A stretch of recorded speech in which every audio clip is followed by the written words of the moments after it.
Charmy European page dropped some of the coolest art, actually, and rarity reveals for Infinite Forbidden.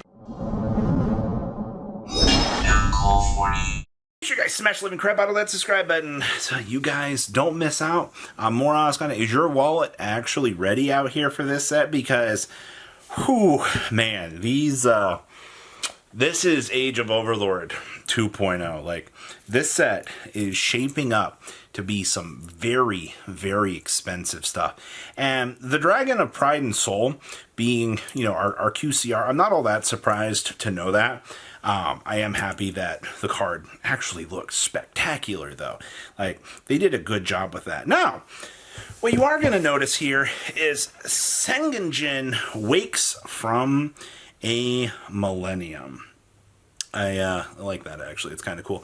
So we are getting high rarity confirmation in this set that these Millennium cards, you know, Sengenjin actually being high rarity, I'm not surprised. Means that this stuff will be available in QCR.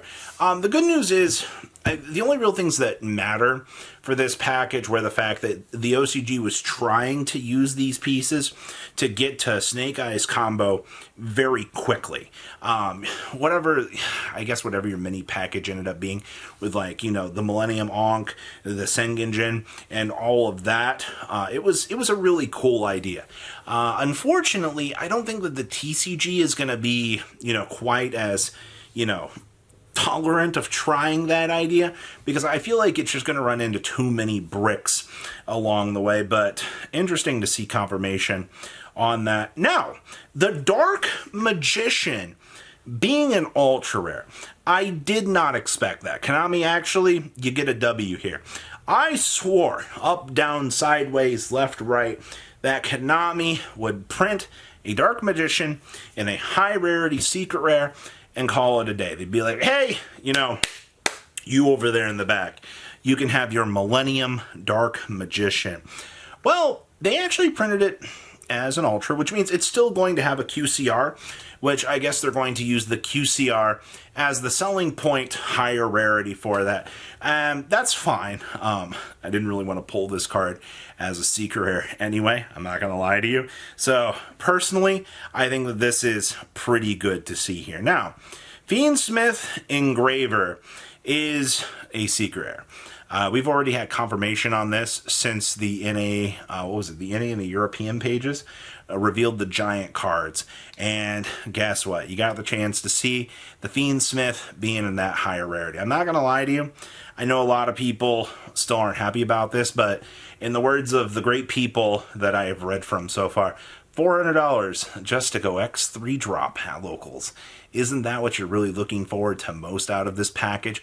You know, spending all this money out here just for the X3 experience. Like, I've never heard truer words be spoken by this community. But once again, I mean, I'm not shocked to see this, and nor should anybody else. Like, the fact that they pumped this set's rarities up so high, I mean, I guess all the Duelist Nexus, you know, crap sets that, you know, stores were just losing money on out here. You know, Konami went, hey, we're gonna print you some higher rarity stuff so you guys can actually do things. Now, this is interesting to me. The Genborn here, or the Genroku, as most of us know this little Tempai as, this is an ultra rare. Now, everything else in the Tempai core is super and below. So, to me, this feels out of place, because this is also going to have a QCR. We don't have any confirmation on Poke Drago at this point in time, but I guess the Pobler gets the QCR treatment. I guess as a Tempai main, like, if you've already picked up the stuff, like, this rarity shouldn't, I guess, surprise you too much. You know, you have the chance to get everything at low rarity. You're probably going to have to spend probably $60. I mean, it's going to depend. Do you want to play the trap card? Yes or no? I don't like the trap card, but, you know, some people will try to get creative and be like, well, you know, you do play. It all depends on what you want to do, but yeah, Genborn, I think it's fine. Everything revealed from this first image is pretty much within the realm of expectations. If you were not expecting, these cards to be rolling through here, yeah, you were not expecting this set to be the way that this was. This is the block new set. They're always going to try something really, really crazy in here. Now, our next image here. Oh, look! Mole Charmy is a secret rare. Well, we already knew this.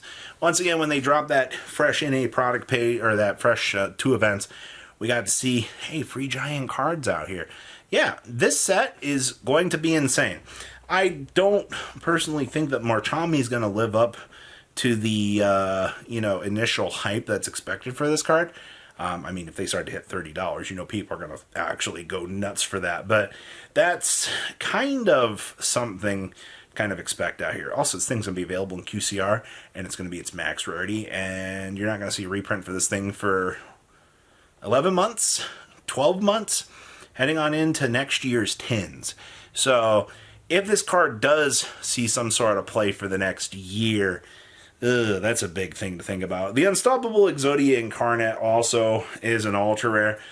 We pretty much had an idea for this as well from the early info. I just want this card in QCR, personally. I still don't care how good or bad said Exodia deck actually is. I think the fact that you can just play this garbage as like a casual deck out here is all I personally care about.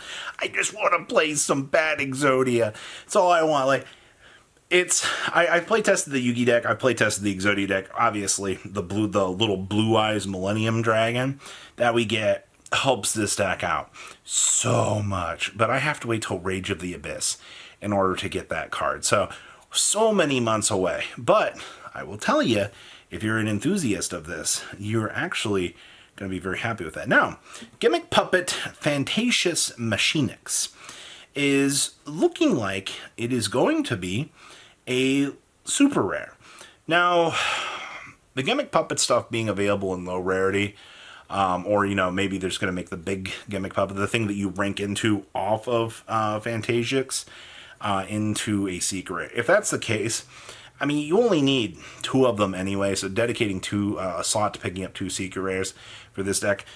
The fact that you are seeing this card be low rarity pretty much tells me most of your Gimmick Puppet stuff should be available as a, I would say, decently priced price point for you just to be able to have. Now, there's something else over here that I didn't expect to see, and it's the spell card Monster Reborn. Now, for those of you that don't know what this card was, it was a V-Jump card that's on a quick play that lets you target a monster in either graveyard, special summon it, but cannot activate its effects or attack this turn. So, Konami decided, hey, let's print a quick play spell card version of Monster Reborn so that, we can get this thing going. Also, the art for this is not the OCG Monster Reborn, it's actually the English version, which means we're going to have a LART for this at some point, which is kind of cool. But I think this card has some interesting potential. Some Snake Eyes builds did play it as a little tech choice in like the very beginning stages, but the fact we're getting this now is that. And then Moon of the Closed Sky, the card that allows full Fiendsmith combo to resolve. This was the thing that everybody was not wanting to see. This is our generic 2 stick-em-together monsters that literally is a light Fiend monster. That is exactly why this card is broken. It is generically access to the full Fiendsmith combo out here. And so many people out here were like, I need to know if this is going to be, if this card doesn't show up, like, how's Fiendsmith combo going to result? It's here. All right. You can play test for every WCQ now safely. All right. The job has been done. They have brought over Moon of the Closed Sky. The fact that the spell card Monster Reborn and the Moon of the Closed Heavens are eating up 2 of our import slots. Very interesting. I'm wondering what those other 2 are going to be, if they'll even be semi-relevant, but whew, what an info drop. So, You guys ready for Age of Overlord 2? Please, comment down below, tell me what you guys think. I'll see your beautiful faces back here in day, guys. Patrons, thank you.